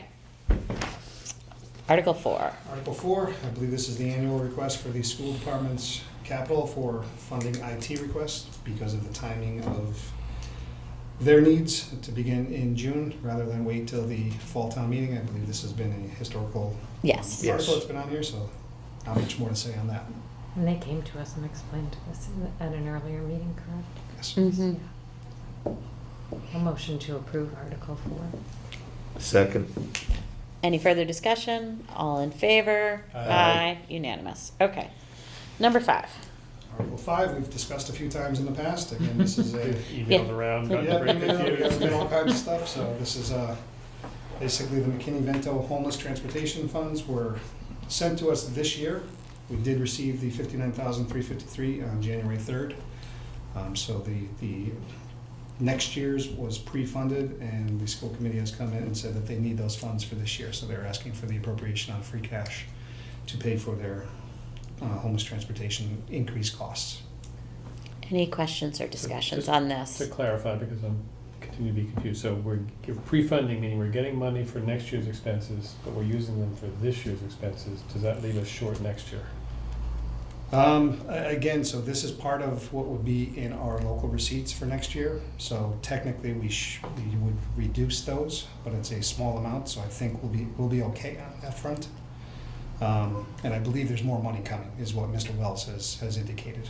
Okay, I just, Okay. the prepayment sort of bothers me, that we're Yeah, with the using prepayment, yeah. next year's money to pay this Right. year's costs is what Yeah. happens next year. And I think it's something unique where the state has pre-funded, because they know most districts Yeah. that have this issue are having problems funding the current year's Yeah. transportation. Yeah, because I thought initially you had some concerns about this, whether we could approve this or not. Correct. I did, again, coming in here, my first month, I saw this, it seemed like that they were trying to get ahead of something. But Mhm. after various discussions and conversations we've had, Okay. I'm comfortable, I understand what You're they're comfortable asking with for. doing this? Yes. Okay. Despite the DOR's recommendation that you don't do this? Well, not for this particular instance, but in general? Correct. From a Again, process, again, when we're doing it from free cash, so we're not doing it for Okay. this. But there is enough backup and there's been enough discussion that I believe it's okay. Okay, Okay. thank you. With the understanding, I believe, that this is not going to establish some precedent that McKinney-Vento is going into a different source, or into a different fund, and will be used differently going Correct. forward. This is a, It's still general fund, free cash, yes. yes, Mhm, okay. yes. So again, if we made a motion, would it be with the intent of you saying something like that when we speak to it, or just leave Can I it just be? ask, was it done, it was done last year though, too, right? Was there an It was advancement? done last year Yes. as a one-time thing. Yeah. Yeah. But now it's more than a one. But now it becomes like, once you do it twice, now you've set a precedent, and do we want to set that precedent? Because it's process, right? Like, I mean, it's a process. So now we're, Right. I mean, I think my recommendation would be, as the budget balancing committee meets after town meeting, and we're talking more about, like, what are we projecting for the next couple of years? Mhm. Kind of talking more about how should these revenue sources be treated? How should, having a larger conversation about Okay. some of that stuff. all right. Mhm. Because Okay. ideally, it would go straight to the school departments, and they can just, they have increased costs, increased money, it balances out. And Not in Massachusetts, though, that's the problem. So Right. it's a general fund, yes. Yes, I'm it's, often It's told the- I stop yeah. being logical, so I'm going to yes. stop. Yeah. In our municipal finance 101, we didn't get really into that, but it's a Mm. unique situation here in Massachusetts where all revenue is technically the general fund. Mhm. Okay, so is there a motion on Article 5? I will motion, given Jeff's comments, I'm comfortable with motioning to approve Article 5. the Okay. Appropriation. Is there a second? Oh, go ahead. Mhm. All right, Eric's gonna I'll second second? it, yeah. Okay. Any further discussion? All right. Seeing none, I'll put it to a vote. All in favor? Aye. Unanimous. All right, thank you. Number 6. Article 6, again, we've had multiple conversations on this. This is a reimbursement, technically, of the emergency connectivity funds. These are expenses that were expended in fiscal year '23. The school department then submitted a request, and the reimbursement came in fiscal year '24, so we got the money this year. They were asking for that money to be technically returned to them, so they can then go buy like-minded equipment. Okay. Is there a motion on this one? So moved. Second. Thank you. Any further discussion? All in favor? Aye. Unanimous. All right. Article 7. Okay, 7 is the appropriation for extended day expenses. As you are all aware that the schools will no longer be running the extended day. The recreation department is taking it over, and I believe there was a revolving fund set up at Fall Town Meeting. Mhm. The issue is that that fund will not have funds for a July 1st start.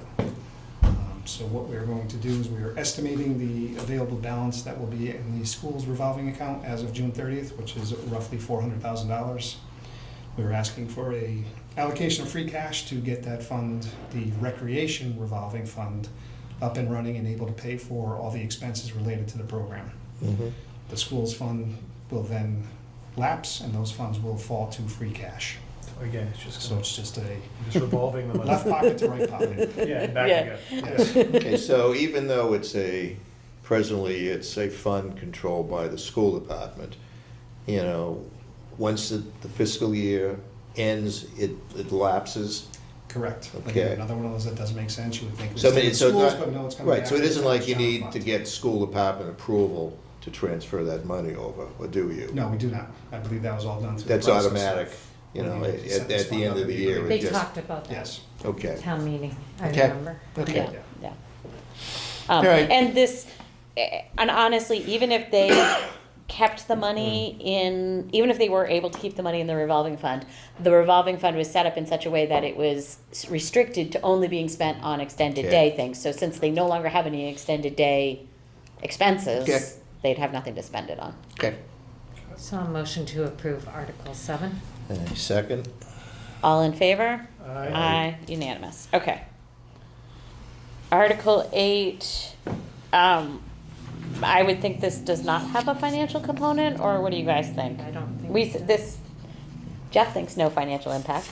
Correct. I've had nothing Nope. to add on this one. All right, so I don't think we have to take a position on that. Yeah. Okay. And Article 9, similarly, So well, again, That Article was This a one- bank account, right? So that's- Yeah, so Just- I won't, again, let's go ahead. No. I was just gonna give the brief update again. I Yeah. won't get into all of the details on this, but the motion is set to establish an enterprise fund for stormwater. That is all it is doing. It is the mechanism for if there is ever a fee to be collected, the best practice, and DOR has told us, if you want to set up an enterprise fund, do it at your annual town meeting. Have it ready for the beginning of the fiscal year. You don't have to use it.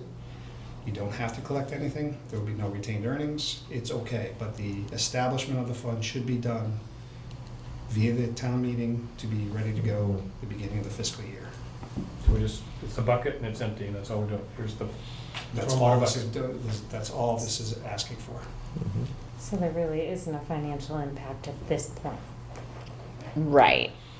Yeah, I mean, I'm on, you know, as you know, I'm on the committee, and, you know, we went through a long process of determining what we felt the best mechanism would be, and, you know, we could have gone with just typical borrowing using the credit card. That would have just, you know, blown through, you know, the amount of money we set aside in the general government for stormwater projects. We could do it with multiple overrides, but that, you know, didn't make a lot of sense. So enterprise fund is the way to go, looking at what other communities do, both in Massachusetts as well as nationwide. So,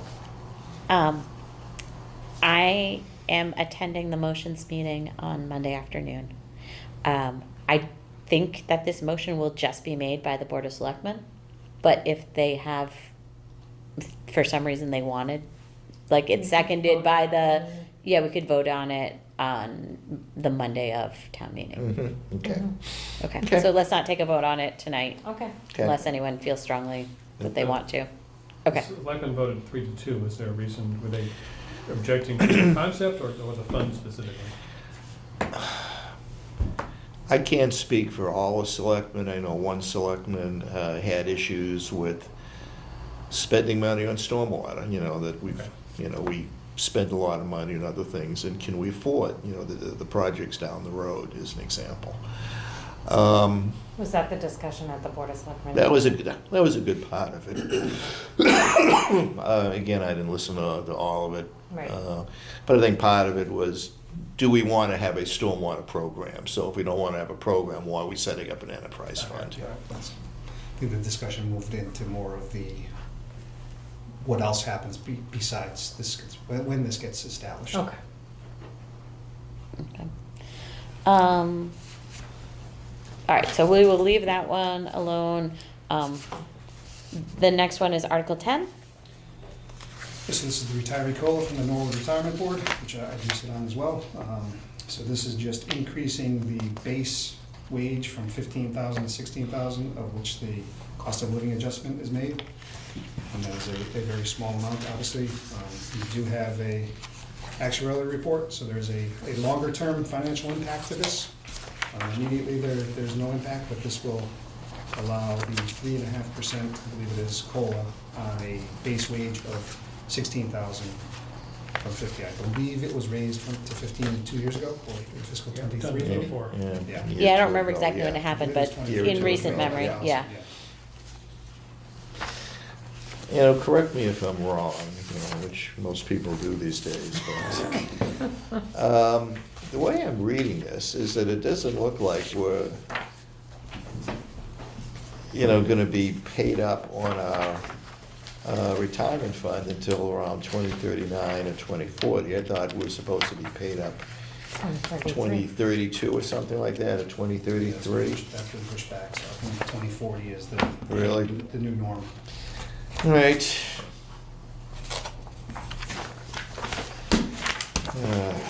So I wasn't wrong.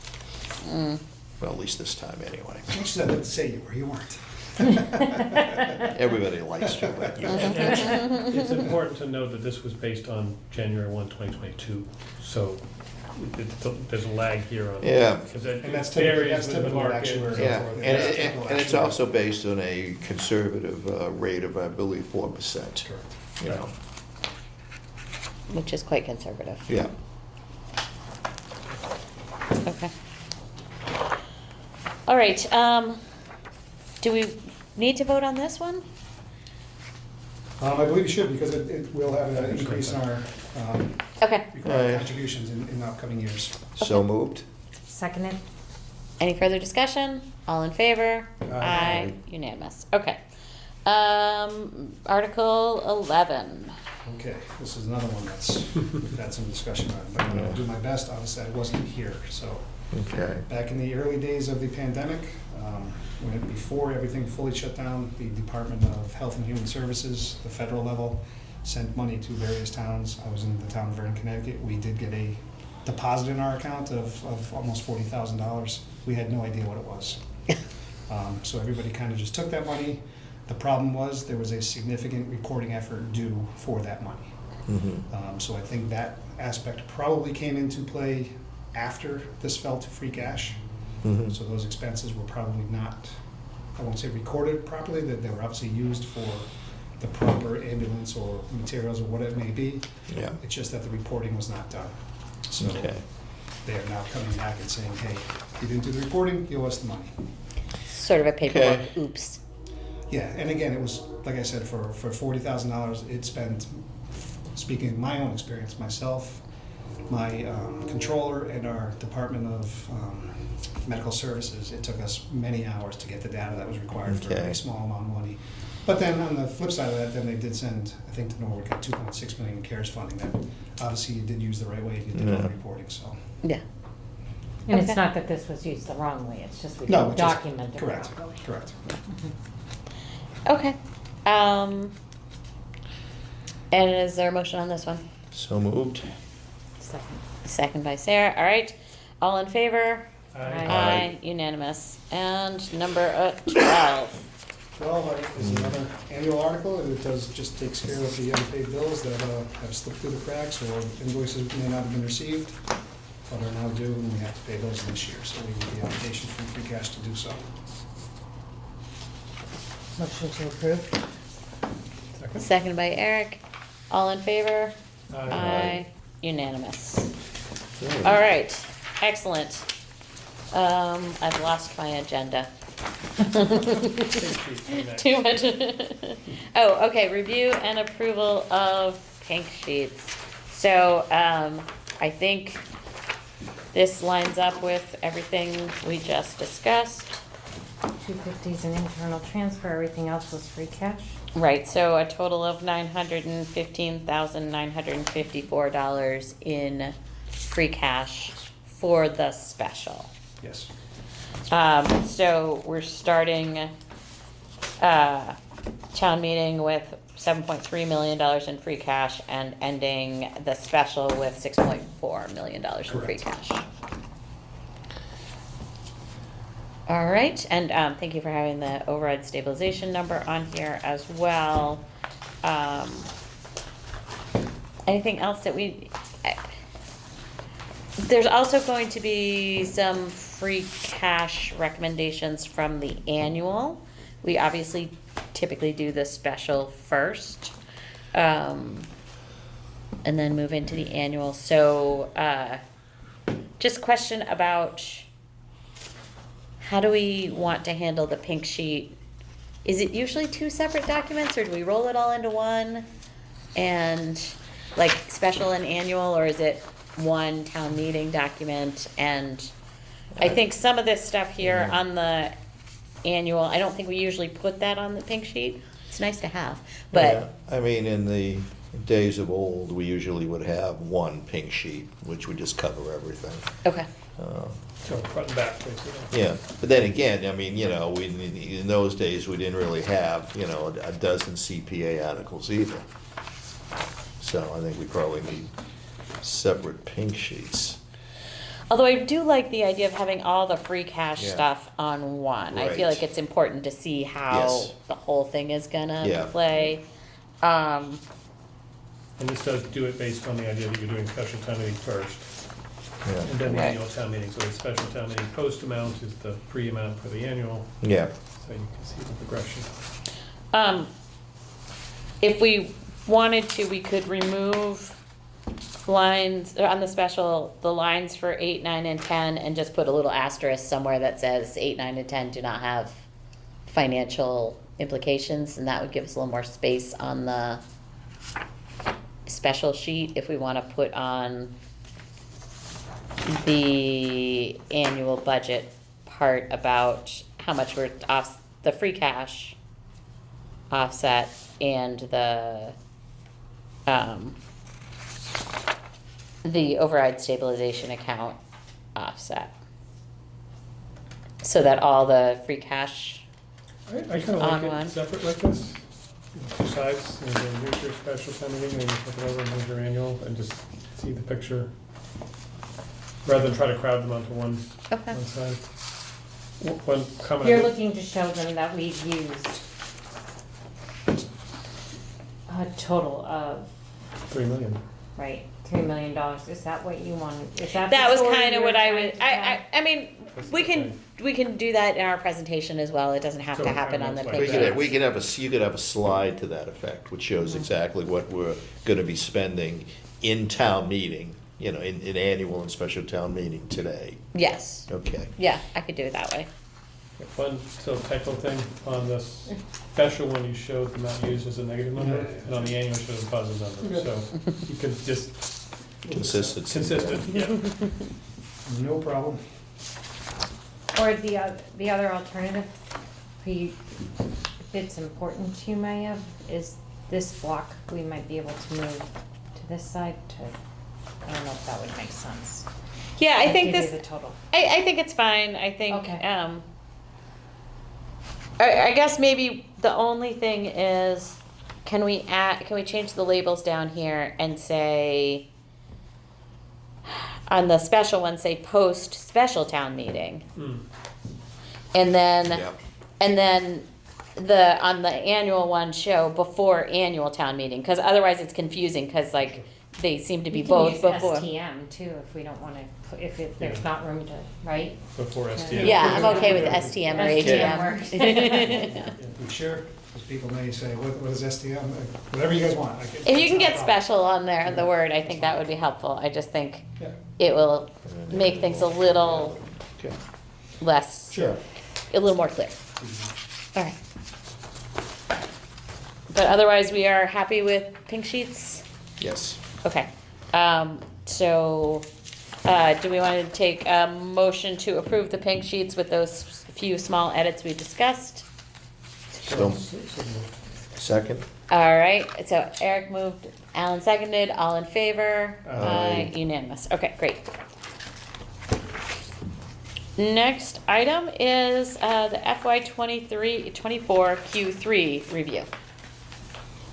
Jeff? Okay.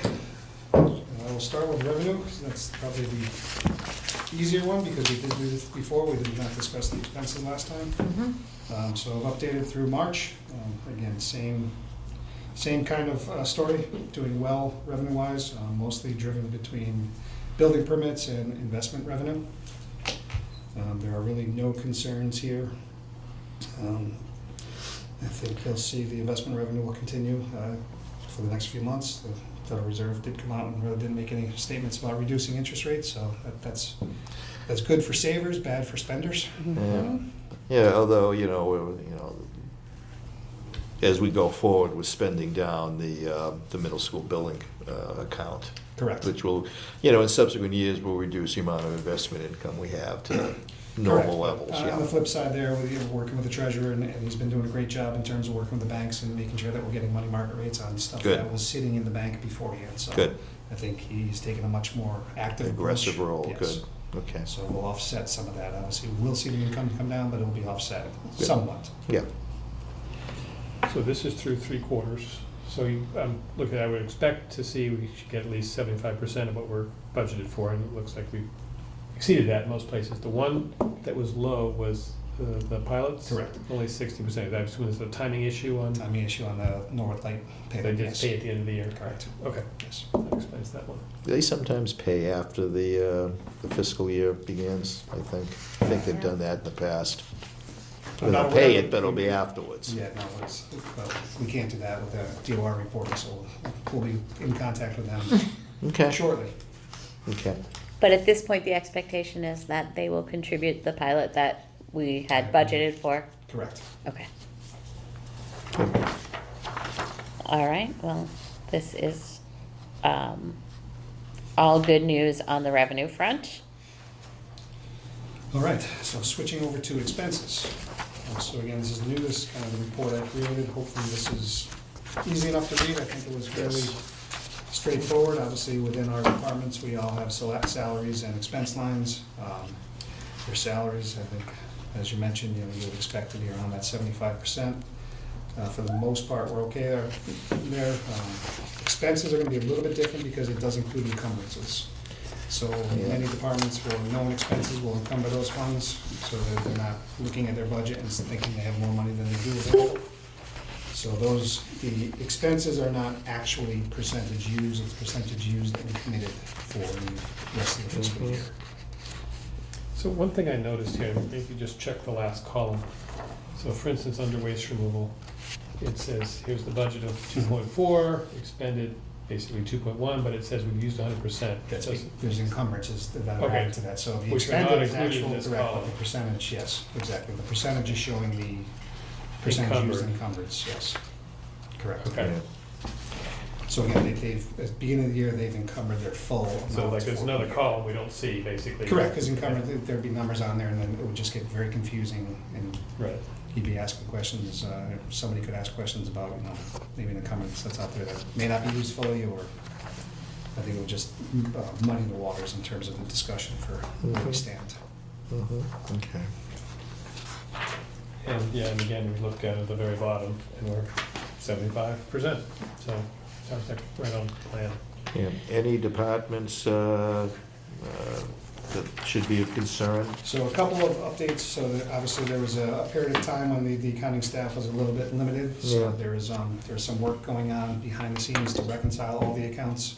So there'll be some journal entries done in different departments. Yep.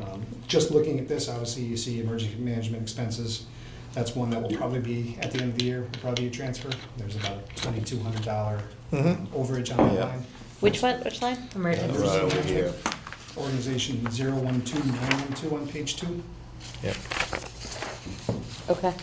And right below that's the traffic control and fire salaries. Again, that's the traffic lights and fire alarm. So again, that's one we have to take a look at. That's a lot of the Norwood Light Department employees. They do the repairs.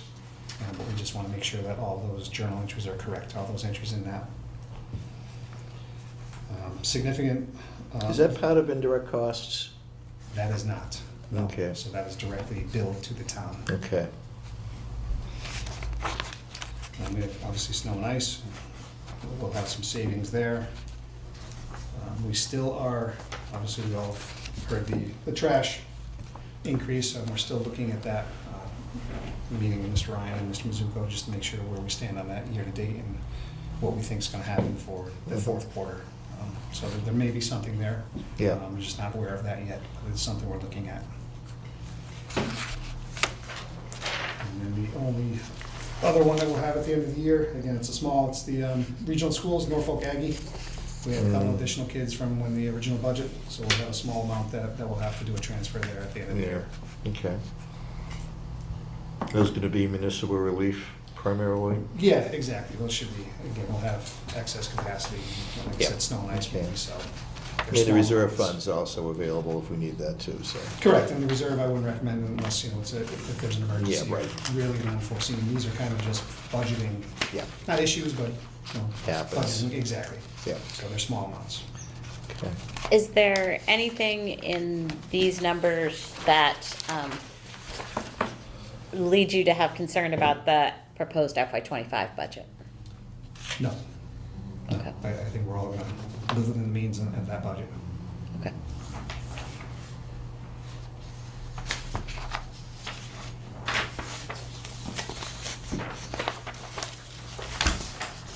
That was all I had on those two items. Any further questions about Q3?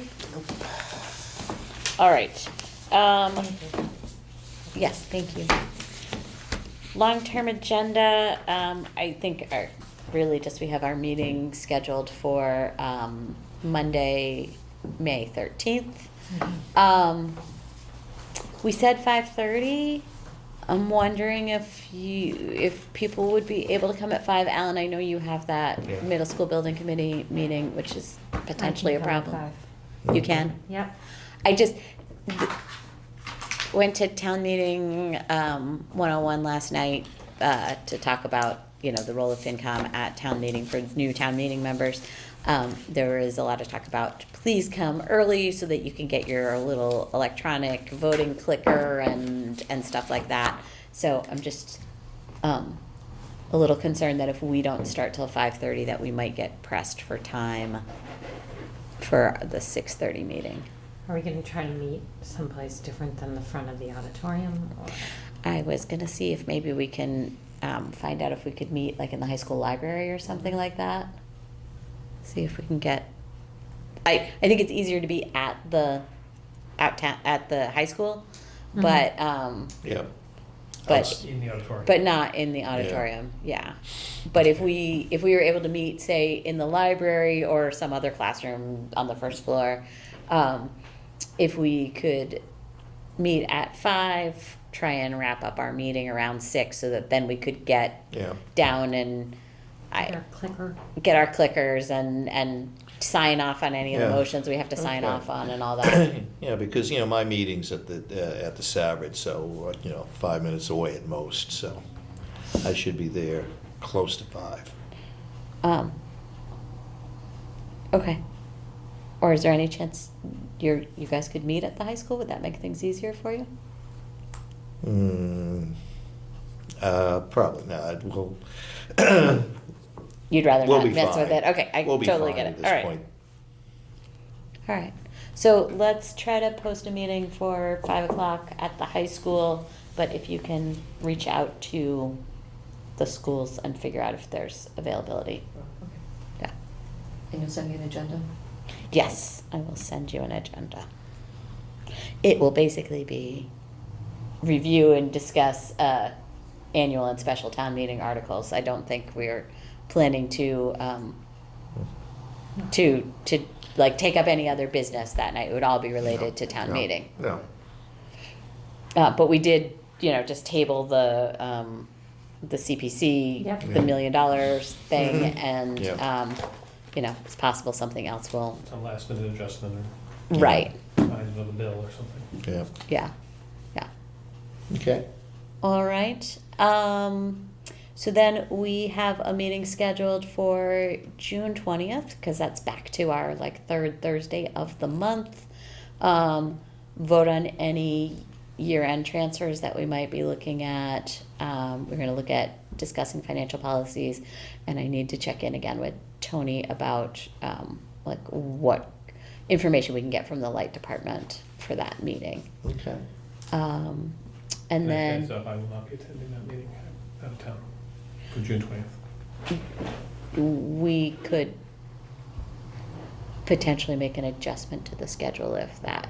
We're away that entire week, so Okay. that's a problem. I don't know what the timing is for the year-end transfers. Jeff? Well, year-end transfer is, It has to be done by July 15th, Yeah. is the ultimate deadline. Right, so we also put it in for, we had scheduled another meeting for July 11th so that we could deal with anything before July 15th.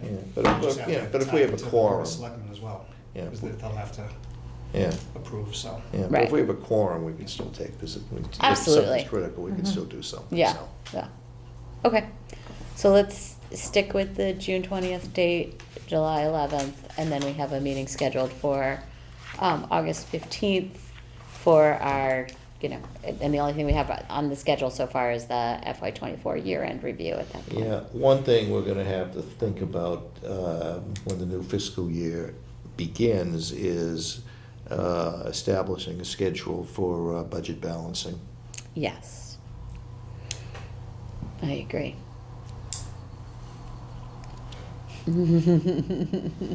January what? 2028 or what, All right. Any other questions about the plan? No. Okay. And I think after town meeting, we can, you know what, I was going to say like sometime in June or July, we would propose our meetings for the following year. Eric, if you're not able to join us on the 20th, I'll make sure that you get the proposed list of meeting times Okay. well in advance of that meeting, so you Okay. can, give us any feedback on Yeah. what works and doesn't. Will do. So, but that'll be a post-town meeting project, just to think about what does the Mhm. schedule look like going forward. Because I'll work with Jeff on that to make sure that we're in alignment with Okay. what makes sense.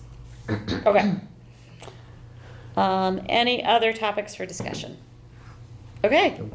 I don't think we really have any action items that came out of this. We came up with some action items for the CPC, but I don't think we have any action items for us, right? So, I'll take a motion to adjourn. Motion to adjourn? Second? All right, all in favor? Aye. Unanimous. Thank you. Thank you very much.